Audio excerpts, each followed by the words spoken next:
Debates over addiction as one of the biggest preoccupations among adolescents in social media usage is social media usage. In 2011, researchers began using the term Facebook addiction disorder, FAD, a form of internet addiction disorder. FAD is characterized by compulsive use of the social network site Facebook, which generally resulted in physical or psychological complications. The disorder, although not classified in the latest Diagnostic and Statistical Manual of Mental Disorder or by the World Health Organization, have been the subject of several studies focusing on the negative effects of social media using on the psyche. One German study published in 2017 investigated a correlation between excessive use of social networking sites and narcissism.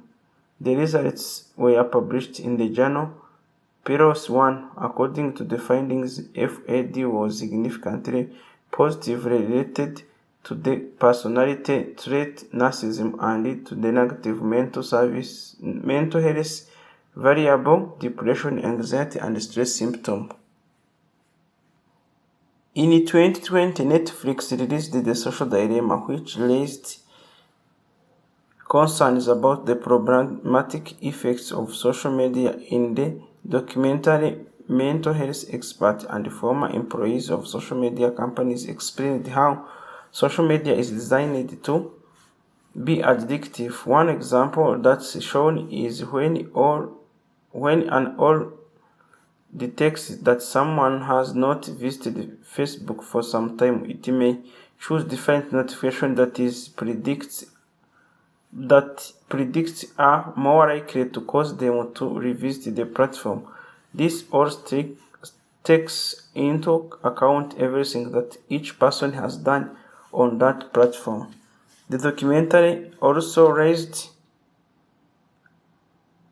concerns about the correlation between child and teen suicide and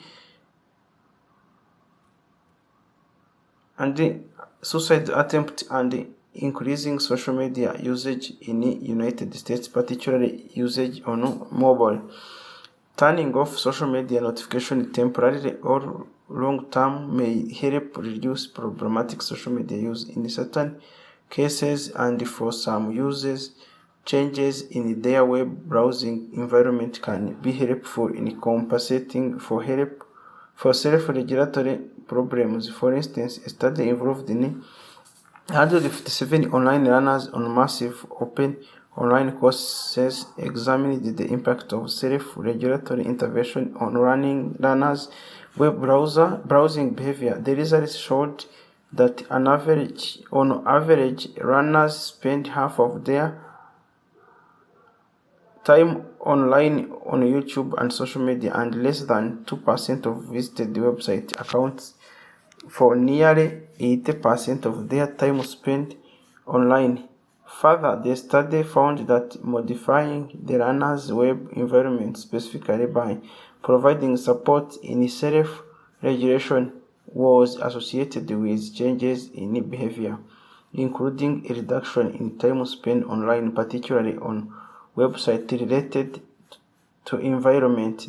This suggests there is a potential for intervention to improve self-regulatory skills, which may effectively help learners reduce excessive social media usage and manage their signs of social media misuse more effectively. Debate over use in academic settings. Use of social media in education and social media in education. Having social media in a classroom was a controversial topic in the 2010s. Many parents and educators have been fearful of the repercussions of having social media in the classroom. There are concerns that social media tools can be misused for cyberbullying or sharing inappropriate content. As a result, cell phones have been banned from some classrooms, and some schools have blocked many popular social media websites. Many schools have realized that they need to loosen restrictions, teach digital citizenship skills, and even incorporate these tools into classrooms. Some schools permit students to use smartphones or tablet computers in class as long as the students are using these devices for academic purposes, such as doing research. Using Facebook in class allows for the integration of multimodal content, such as students creating photographs and videos and URLs for other texts in a platform that many students are already familiar with. Twitter can be used to enhance communication building and critical thinking, and it provides students with informal back channel and extend discussion outside of the class time. Censorship by governments. Internet censorship. Social media often feature in political struggles to control public perception and online activity. In some countries, internet policy or security police monitor or control citizens' use of social media. For example, in 2013, some social media was banned in Turkey after the Taksim Gezi Park protest. Both Twitter and YouTube were temporarily suspended in the country by a court's decision. A new law passed by Turkish parliament has granted immunity to telecommunication directorate TIB personnel. The TIB was also given the authority to block access to specific websites throughout the need for a court order. Yet TIB's 2014 blocking of Twitter was ruled by the Constitutional Court to violate free speech. More recent, in 2014 Thai coup d'etat, the public was expressly instructed not to share or like dissenting views on social media or face prison. In July of that same year, in response to WikiLeaks' release of a secret suppression order made by the Victorian Supreme Court, media laws were quoted in the Australian media to the effect that anyone who tweets a link to the WikiLeaks report, post it on Facebook, or share it in any way online could also face charges. On 27 July 2020 in Egypt, 2 women were sentenced to 2 years of imprisonment for posting TikTok videos which the government claims are violating family values. Decentralization and open standards.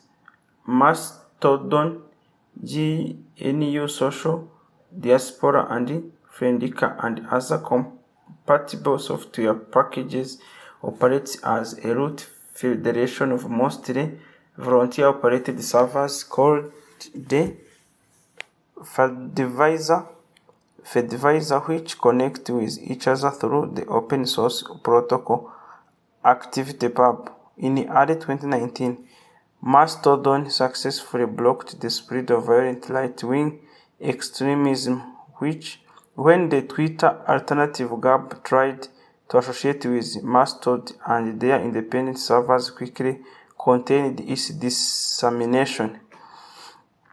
In December 2019, Twitter CEO Jack Dorsey made a similar suggestion, stating that efforts would be taken to achieve an open and decentralized standard for social media. Rather than deplatforming, such a standard would allow a more scalable and customizable approach to the content moderation and censorship, and involved a number of companies in the way that email servers work. Deplatforming is a form of internet censorship in which controversial speakers or speech are suspended, banned, or otherwise shut down by social media platforms and other services providers that normally provide a venue for the free expression. These kinds of actions are similar to the alternative dispute resolution. As early as 2015, platforms such as Reddit began to enforce selective bans based on, for example, on terms of service that prohibit hate speech, according to technology journalist Declan McCulloch. Silicon Valley's efforts to pull the plug on dissatisfying opinions have included, as of 2018, Twitter, Facebook, and YouTube devising excuses to suspend ideologically disfavored accounts. Most people see social media platforms as censoring objectionable political views. Production of class distinctions. According to Dana Board 2011, the media plays a large role in shaping people's perception of specific social networking services. When looking at the site MySpace after adults started to realize how popular the sites were becoming with teens, news media became heavily concerned with teens' participation and the potential dangers they faced using the site. As a result, teens avoided joining the sites because of associated risks, e.g., example, child predators and lack of control, and parents began to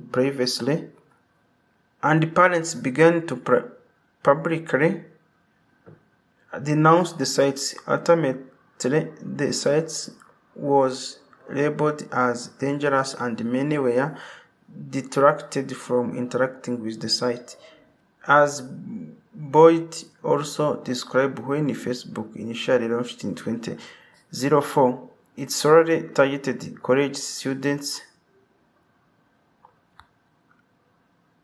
and access was intentionally limited. Facebook started as a Harvard-only social network service before extended to all other Ivy League schools. It then made its way to other top universities and ultimately to a wider range of schools. Because of its origin, some saw Facebook as a elite social network service. While it was very open and accepting to some, it seemed to outlaw and shun most others who did not fit that elite categorization. These narratives propagated by the media influenced the large movement of teens users from one social networking service to another. Used by extremist groups, according to Like War, The Weaponization of Social Media 2018 by Singer and Emerson T. Blocking. The use of effective social media marketing techniques is not only limited to celebrities, corporations, and governments, but also extremist groups to carry out political objectives based on extremist ideology. The use of social media by ICC and Al-Qaeda have been used primarily to influence operations in areas of operation and gain the attention of sympathizers of extremist ideology. Social media platforms like YouTube, Twitter, Facebook, and various encrypted message applications have been used to increase the recruiting of members in those extremist groups, both locally and internationally. Larger platforms like YouTube, Twitter, and the various others have received backlash for allowing this type of content on their platforms. Thus, use of social media to further extremist objectives is not only limited to Islamic terrorists, but also extremely nationalist groups across the world, and more prominently right-wing extremist group based out of the United States. 2021 United States Capitol attack. As many of the traditional social media platforms banned hate speech. Several platforms have become popular among right-wing extremists to carry out planning and communication of thoughts and organized events. These applications become known as alt-tech.